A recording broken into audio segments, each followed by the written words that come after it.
জমে উঠেছে পঞ্চমী, জেনে নি আমাদের প্রতিনিধিরা আমাদের সঙ্গে রয়েছেন। আমি শুরুতেই একটু নজর রাখবো সুরুচি সংঘের দিকে। আমাদের প্রতিনিধি রণয় তিওয়ারি সরাসরি আমাদের সঙ্গে রয়েছেন সুরুচি সংঘ থেকে। আর শুধুমাত্র সুরুচি নয়, আমাদের বিভিন্ন প্রতিনিধিদের মাধ্যমে আপনাদের বিভিন্ন জায়গার ছবি তুলে ধরবো। সন্তোষ মিত্র স্কোয়ারে আমাদের প্রতিনিধি অয়ন শর্মা আমাদের সঙ্গে রয়েছেন, কমলাক্ষ ভট্টাচার্য আমাদের প্রতিনিধি রয়েছেন টালা ফ্রেন্ডস থেকে, এবং আমাদের প্রতিনিধি মৌমিতা চক্রবর্তী রয়েছেন সেবক সংঘ থেকে, হাজরা পার্ক থেকে আমাদের প্রতিনিধি রয়েছেন রক্তিমা, এবং নান্টু হাজরা আমাদের প্রতিনিধি রয়েছেন নিউ টাউন সর্বজনীন থেকে। আমি শুরুতেই সুরুচি সংঘ ছবি আপনাদের দেখাবো রণয় তিওয়ারির মাধ্যমে। রণয়, পঞ্চমীর সন্ধে কেমন ছবি দেখছো সুরুচির সঙ্গে? কারণ সকাল থেকেই আমরা দেখেছি সুরুচিতে মানুষের ঢল।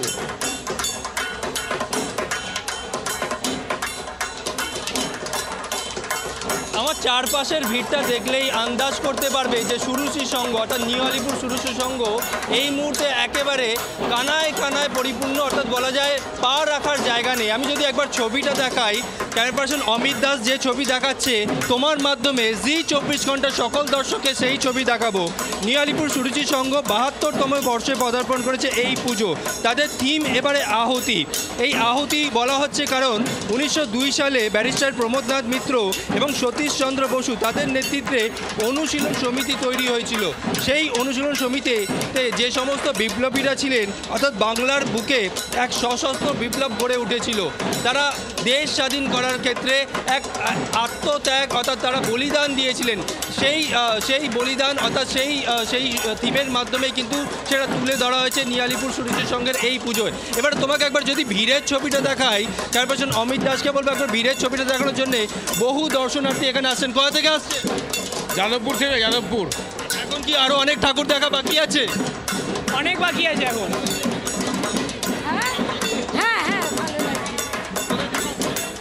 আচ্ছা, খুবই ভালো লাগছে। যাদবপুর থেকে এসেছি। তুমি দেখতে পাচ্ছ একজন রয়েছেন। সাধারণ ব্যবহার তোমাদের সকলের, আর ঠাকুরের কোনো তুলনাই হয় না বাবা।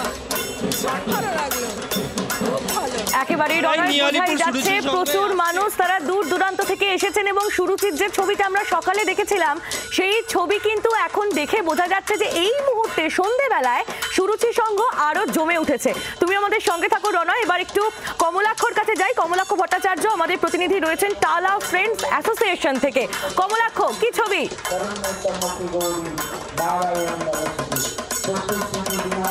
দেখো, একেবারে জমজমাট ছবি। আর টালা ফ্রেন্ডস পরপর একের পর এক বিগ বাজেটের পুজো এই টালা চত্বরে।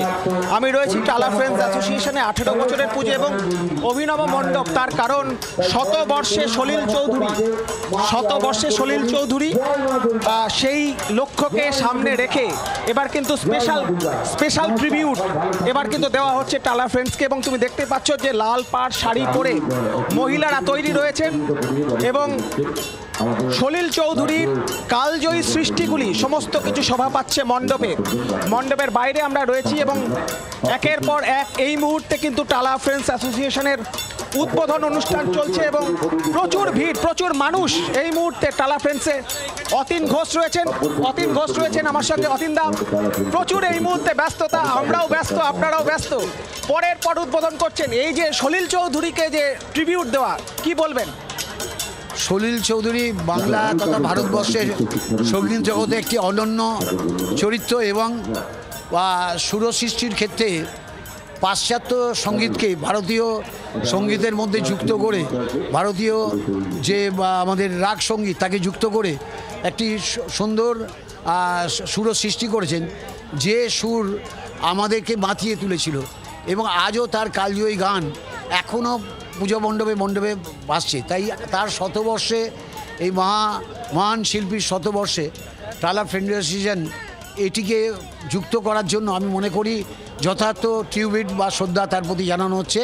আমি টালা ফ্রেন্ডস অ্যাসোসিয়েশনকে অসংখ্য ধন্যবাদ জানাচ্ছি যে সলিল চৌধুরীর প্রতি শ্রদ্ধা জানানোর জন্য। রয়েছে প্রিয়দর্শিনী, একটু প্রিয়দর্শিনীর সঙ্গে কথা বলো। প্রিয়দর্শিনী, অভিনব মণ্ডপ এবং অভিনব উপস্থাপনা কেমন লাগছে এসে? টালা ফ্রেন্ডস অ্যাসোসিয়েশনের সাথে আমি যুক্ত।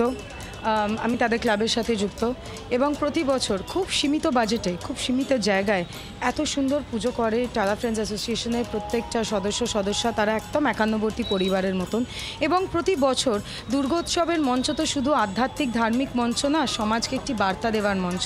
তো আজকের আপনি যদি আজকের যে রাজনৈতিক সামাজিক প্রেক্ষাপট দেখেন, সেখানে বাঙালি ভাষার ওপর যে আক্রমণ, সেই জায়গা থেকে দাঁড়িয়ে যে কালোজয়ী শিল্পীরা তারা বাংলা ভাষায় তাদের রচনা করে মানে আমাদের গানগুলিকে, আমাদের ভাষার কাব্যগুলিকে তারা একটা অন্য জায়গায় বিশ্বজনীন করে তুলেছেন, সেই জায়গায় সলিল চৌধুরীর তো অবদান অনস্বীকার্য। তাই আমি অত্যন্ত আনন্দিত অভিনব প্রয়াসেদের, আমি I wish them all the best.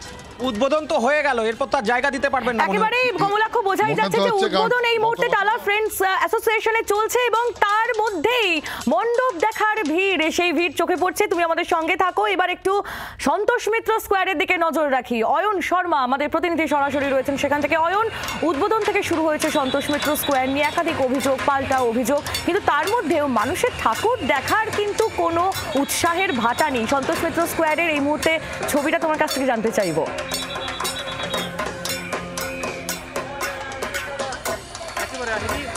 সন্ধ্যার ঠিক বিকেল থেকে যে অভিযোগ তৈরি হয়েছিল বা আকাশে, কারণ আগে এই আমার কিছু দেখতে পাচ্ছি যে লাইট অ্যান্ড সাউন্ড, এই অপারেশন সেন্টারের এই লাইট অ্যান্ড সাউন্ড দিচ্ছ।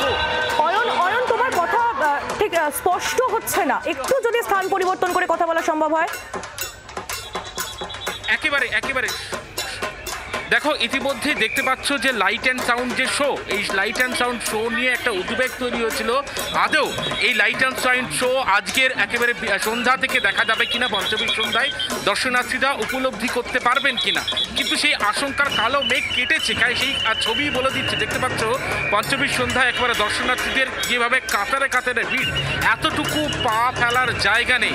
ইতিমধ্যে দর্শনার্থীরা কিছুক্ষণ আগে আমাদের ক্যামেরায় যে ছবি ধরা পড়েছিল, যে দর্শনার্থীরা রীতিমতো তারা বিক্ষোভ দেখাচ্ছিলেন যে এই লাইট অ্যান্ড শো সাউন্ড যারা দেখতে পারবেন কিনা, কিন্তু তার মধ্যে উদ্বেগের কালো মেঘ ইতিমধ্যেই সন্তোষ মিত্র স্কোয়ারের আকাশ থেকে কেটে গিয়েছে। সেই ছবি দেখাচ্ছেন আমার চিত্র সাংবাদিক অরূপ অধিকারী। দেখতে পাচ্ছে একেবারে পঞ্চমীর সন্ধ্যায় কাতারে কাতারে ভিড় মানুষের, তারা মোবাইলের ক্যামেরা নিয়ে তারা এগিয়ে যাচ্ছেন, বন্দী করছেন। একেবারেই অয়ন, সেই ছবি আমরা দেখছি সন্তোষ মিত্র স্কোয়ার একেবারে ভিড়ে ভিড়াক্ষার, তিন ধারণের জায়গা নেই সেখানে। সেই ছবিটাই নজরে আসছে আমাদের প্রতিনিধি অয়ন শর্মা, সেই ছবি তুলে ধরছে আপনাদের সামনে। অয়ন, তুমি এই ছবি দেখাতে থাকো। এবার এই ছবি দেখতে দেখতেই আমরা একটু মৌমিতার কাছে যাই। সেবক সংঘ থেকে মৌমিতা চক্রবর্তী আমাদের প্রতিনিধি সরাসরি রয়েছে। মৌমিতা, তুমি যেখানে রয়েছো সেখানকার কি ছবি? কারণ শহর কলকাতায় পুজো ভাইব তো জমে উঠেছে।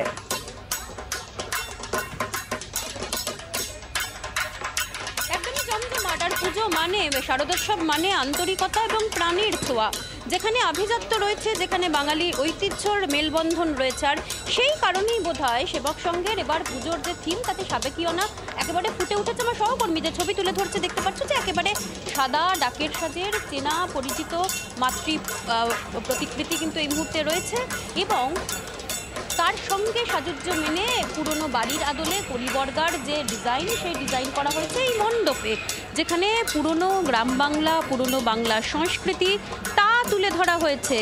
মাতৃপ্রতিমার ছবি এবং যদি এই প্যান্ডেল একদম ছোট্ট পরিসরে চেষ্টা করা হয়েছে এই মণ্ডপের কাজ করতে, এবং তার সঙ্গে যেমনটা বলছিলাম যে সাজুজ্য রেখেই ডাকের সাজের প্রতিমা, প্রচুর মানুষ আসছেন, সকলে চেষ্টা করছেন মোবাইল বন্দি করে রাখতে এই অপরূপ প্রতিমা।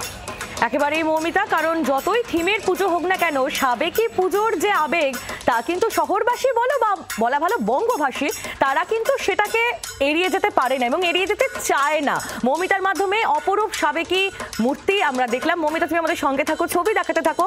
রক্তিমার কাছে যাই। রক্তিমা দাস আমাদের প্রতিনিধি আমাদের সঙ্গে রয়েছেন হাজরা পার্ক থেকে। রক্তিমা, হাজরা পার্কের ছবিটা পঞ্চমীর সন্ধ্যায়।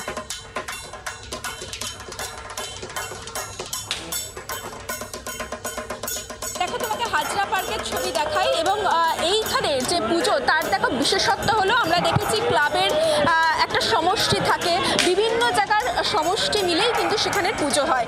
এই হাজরা পার্কের যেটা বিশেষত্ব তা হলো কলকাতা পুরসভার যে অ্যাসোসিয়েশন, তারা কিন্তু এই পুজো করেন এবং হাজরা পার্ক দীর্ঘ বছর ধরে এই পুজো হয়ে আসছে। তুমি দেখতে পাচ্ছ গোটা পুজো মণ্ডপ জুড়ে আমরা দেখতে পাচ্ছি যে প্রচুর মানুষ কিন্তু ইতিমধ্যেই আসতে শুরু করে দিয়েছেন। আস্তে আস্তে তোমাকে আমি একটুখানি মণ্ডপের ভেতরটা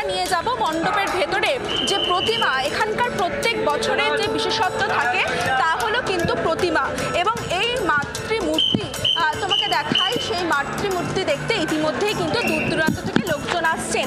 যারা এখানে রয়েছেন আমি একটু বলবো, আগে ক্যামেরা পার্সনকে বলবো প্রথমে একটু প্রতিমা দেখাতে।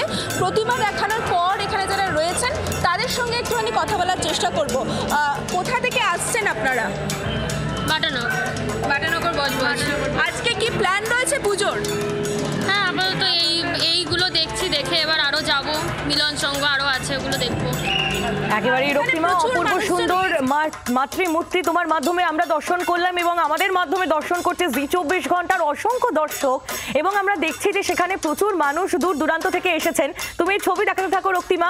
নান্টুর কাছে যাই। নান্টু হাজরা আমাদের প্রতিনিধি রয়েছেন আমাদের সঙ্গে নিউ টাউন সর্বজনীন থেকে। নান্টু, নিউ টাউন সর্বজনীন একেবারে নতুন পথ চলা শুরু করেছে, কিন্তু প্রতিবার তারা চমক দেয়, এবারও তার ব্যতিক্রম নয়। দেখো, প্রতি বছর নিউ টাউন সার্বজনীন যেভাবে এগিয়ে চলেছে এবং যেভাবে মানুষের ভিড়, সেই ভিড় কিন্তু এবছর আরো ছাপিয়ে গেছে। তার কারণ এবছর নিউ টাউন সার্বজনীন দুর্গোৎসব সমিতি তাদের থিম হলো ফুলের মাঝে ফুলের সাজে দেবী দুর্গা মোদের মাঝে। এবং তোমাকে দেখাই একবার মণ্ডপটা। প্রথমে দেবী দুর্গা, সেই দেবী দুর্গার মূর্তি যেটা তুমি দেখতে পাচ্ছ, এই মুহূর্তে অসাধারণ মূর্তি তৈরি করা হয়েছে। এবং তার পাশাপাশি যদি ভিড়টা দেখায়, যে কলকাতায় যে ভিড় তার থেকে কোনো অংশে পিছিয়ে নেই কিন্তু নিউ টাউন, এবং পুরো কানায় কানায় ভর্তি রয়েছে এই পুজো মণ্ডপ। এবং বাইরে নিউ টাউন সর্বজনীন হচ্ছে শহর নতুন ডেস্টিনেশন। যারা পুজো প্রেমী বাঙালি তাদের জন্য এই কথা বারবারই উদ্যোক্তাদের মাধ্যমে বলা হয়। অনেক ধন্যবাদ তোমায়, আমাদের প্রত্যেক প্রতিনিধিকেই ধন্যবাদ। বাংলার আওয়াজ, বাঙালির আবেগ, জি24 ঘন্টা।